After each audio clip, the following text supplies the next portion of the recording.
অঞ্জু, প্ৰথম কথা হ'ল যে মই এই মুহূৰ্ততো মই কাৰ্যালয়তে আছো। মই এতিয়ালৈকে ঘৰ গৈ পোৱাগৈ নাই।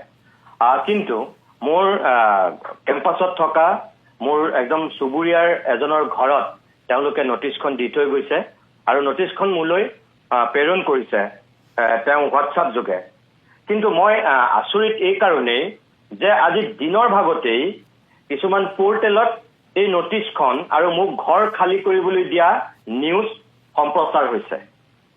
আটাইতকৈ মোৰ কাৰণে বুজিবলৈ অসুবিধা হৈছে এইটোৱেই, যিটো সময়ত মই ঘৰত নথকাৰ সময়ত সন্ধিয়া 6 বজাত, য'ত হাউচিং বোৰ্ডৰ অফিচ বন্ধ হয় 5টা বজাত, অফিচ বন্ধ হোৱাৰ পিছত মই নথকা 6 বজাত গৈ মোৰ ওচৰ চুবুৰীয়াৰ ঘৰত এই নটিচখন দিছে। কিন্তু তাৰ আগতেই দিনৰ ভাগতেই বিভিন্ন পৰ্টেলত এই নটিচখন ওলাইছে আৰু বিভিন্ন পৰ্টেলে নিউজ কৰিছে। আচলতে এই কামটো কোনে কৰিলে? প্ৰথম কথা হ'ল, অসমৰ ৰাইজক মই ইমান দিনে জনোৱা নাই আৰু আমাৰ প্ৰতিদিন কাৰ্যালয়ৰ কোনো মানুহে হয়তো আজিলৈকে নাজানে যে ইয়াৰ আগতো যেতিয়া জয়ন্ত মল্ল বৰুৱাৰ বিৰুদ্ধে আমি যেতিয়া তেওঁ এই গীৰগাই প্ৰসংগত বিতৰ্কত যেতিয়া আমি বাতৰি কৰিছিলো, হেমচন্দ্ৰ বৰুৱাৰ প্ৰসংগত যেতিয়া তেওঁ প্ৰতিদিন গোষ্ঠীৰ লগত মুখ চুপতি মাৰিছিল, সেই সময়ত যেতিয়া আমি তেওঁ বাতৰি কৰিছিলো, তাৰ ঠিক কেইদিনমানৰ পিছতেই হাউচিং বোৰ্ডৰ ফালৰ পৰা মোলৈ আৰু এখন নটিচ আহিছিল যে মই সঁচাকে ঘৰটোত থাকো নে নাথাকো, মোৰ লগত কোন থাকে, মই ঘৰটো ভাড়া দিছো নেকি, মোৰ ক'ৰবাত ঘৰ মাটি আছে নেকি, তেওঁলোকে এখন মোলৈ নটিচ পঠিয়াইছিল। তেতিয়াই মই স্পষ্ট কৰি দিছিলো যে মইতো ঘৰটো লওঁতেই মই কৈছো যে মোৰ কোনো ঘৰ মাটি নাই, মই এটা ফ্লেট নিৰ্মাণৰত অৱস্থাত আছে আৰু যেতিয়া মই ঘৰটো মোৰ ফ্লেটটো হ'ব তেতিয়া মই ঘৰটো নিজে এৰি দিম। সেই কথাটোত তেওঁলোক সন্তুষ্ট নহৈ মোক আকৌ নটিচ দিলে। তাৰপিছত তেওঁলোকে মোক কোৰ্ট এফিডেভিট বিচাৰিলে। মই সাধাৰণভাৱে লিখি দিয়াটো তেওঁলোকে বিশ্বাস নকৰি মোক কোৰ্ট এফিডেভিট বিচাৰিলে। মই কোৰ্ট এফিডেভিট দিলো। তেতিয়া অধিবক্তাই লিখি দিলে মোক আৰু মই সেই কোৰ্ট এফিডেভিট মই তেওঁলোকক হাউচিং বোৰ্ডক দিছো। মোৰ ঘৰত দুগৰাকী বিষয়া গৈছে, মই তেওঁলোকক দিয়া মই ফটো তুলি ৰাখি থৈছো। তাৰ পাছত হঠাৎ তেওঁলোকে আজি কালি নিৰ্বাচন শেষ হোৱাৰ পিছত আজি তেওঁলোকে এই নটিচখন মোৰ ওচৰ চুবুৰীয়াৰ হাতত দি থৈ আহিছে। প্ৰথম কথা হ'ল যে এই যে ৰিনুৱেল কৰাৰ কথা মোক আগতে কৈছিলে নেকি আৰু ৰিনুৱেল তেওঁলোকে কি বুজাইছে সেইটো তেওঁলোকে জানিব। মই আমাৰ হাউচিং বোৰ্ডত থকা 2-1ৰ লগত মই এতিয়া কথা পাতিছিলো যে এই ৰিনুৱেলটো কেনেকুৱা বস্তু।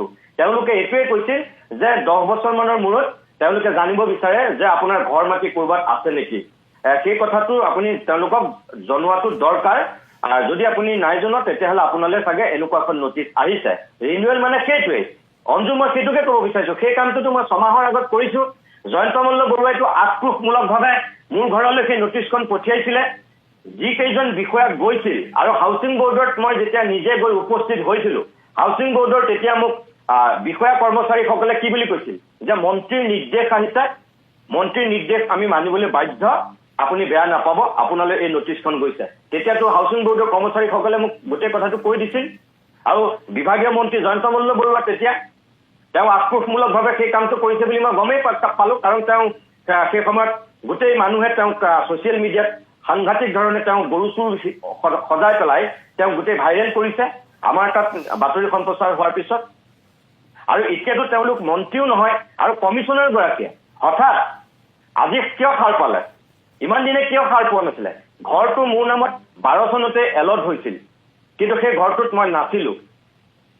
মই ইয়াৰ পূৰ্বে সংবাদ মেল পাতি পেলাই মই স্পষ্ট কৰিছিলো ঘৰটোত মই কেতিয়াৰ পৰা আছো, মই স্পষ্ট কৰিছো। কিন্তু আজিলৈকে ঘৰটোৰ এক মাহো ক'ব পাৰিব নেকি কিবা মই ভাড়া নিদিয়াকে আছো? প্ৰত্যেক মাহে ইলেক্ট্ৰিচিটি বিল দি আছো, প্ৰত্যেক মাহে মই পানীৰ বিল দি আছো, প্ৰত্যেক মাহে মই হাউচিঙত গৈ সময়মতে ঘৰ ভাড়া দি আছো। মোৰ কিবা তেওঁলোকে ক'ব পাৰিব নেকি মই ঘৰ ভাড়া নিদিয়াকে ঘৰটোত অবৈধভাৱে আছো? তেওঁলোকে মোক ক'ব পাৰিব নেকি মোৰ গুৱাহাটীত ক'ৰবাত মাটি বাৰী আছে? ক'ৰবাত ক'ব পাৰিব নেকি মোৰ গুৱাহাটীত কেইবাটাও ফ্লেট আছে? ক'ব পাৰিব নেকি? যদি মোক তেওঁলোকে প্ৰমাণ কৰে যে মোৰ ফ্লেট থকাৰ পিছতো মই অবৈধভাৱে ঘৰটোত আছো, মোৰ অজস্ৰ মাটি থকাৰ পিছতো যদি মই এই ঘৰটোত আছো, তেনেহ'লে মোক উলিয়াই দিয়ক, মোৰ তাত ক'বলগীয়া একো নাই। কিন্তু এইটো আক্ৰোশমূলকভাৱে আজি নটিচখন দিছে আৰু কিয় দিছে সেইটো ময়ো বুজি পাইছো আৰু অসমৰ ৰাইজে বিচাৰ কৰিব। ইয়াত মোৰ ক'বলগীয়া বিশেষ একো নাই। কিন্তু মই কোনো অনৈতিকভাৱে কোনো অনীতি কৰি মই এই ঘৰটোত থকা নাই অঞ্জু। মই ইয়াৰ পূৰ্বেও সংবাদমেল পাতি পেলাই মই এটা বিশেষ পৰিৱেশ পৰিস্থিতিৰ মুখামুখি হোৱাৰ সময়তো মই অসমৰ ৰাইজক অৱগত কৰিছিলোঁ আৰু মই আজিও কওঁ যে মই এই ঘৰটোত মই যিটো মোৰ অধিকাৰ সেই অধিকাৰৰ মতেহে মই ঘৰটো পাইছোঁ আৰু ঘৰটোত আছোঁ। এইটো অন্যায় কৰি পেলাই এনেকুৱা ভয় ভাবুকি দেখুৱাই মোক যদি তেওঁলোকে হাৰাশাস্তি কৰি মোক নতশিৰ কৰিব বিচাৰিছে, মই এইমাত্ৰ টক শ্ব'টো সেই কথাটো কৈ থৈ আহিছিলোঁ।